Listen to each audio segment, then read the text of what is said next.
Kapalaran ng Aries ngayong araw ng April 7. Aries. Kaya sabi po dito na may isang nanay na Aries or may isang babaeng Aries na magbubuntis. Masipag daw kayo at madadagdagan pa ang inyo pong kita. Kaya sabi rin po dito na makakamit nyo daw po Aries ang inyo pong mga pinapangarap.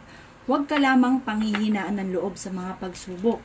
Pero energetic daw kayo daw po ay fighter, kayo daw po ay masayahin at friendly. Sabi rin po dito, makakamit nyo kung ano man yung mga ninanais daw po ninyo. Kayo daw po ay mas magiging masayahin at mas magiging positibo sa buhay. Maraming blessing pa ang paparating. May pinaplano kang puntahan, matutuloy ka sa inyong pupuntahan. Huwag ka daw pong malulungkot at i-release ko ano man ang nagpapabigat ng kalooban. May mga tao sa paligid ninyo na maaaring siraan kayo or i-chismis kayo, huwag nyo nalang papansinin. Pag-isipang mabuti ang bawat paggastos. Kung ikaw ay may negosyo, Aries, parang napapansin nyo na ang inyong negosyo ay humihina.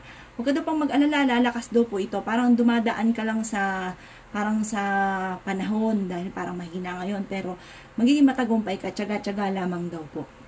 Ang inyong pong lucky color ay color gold at ang lucky number po ninyo ay nagsisimula sa 18, meron din po sa 35, 29, 20, 16 at meron din po ang number 7.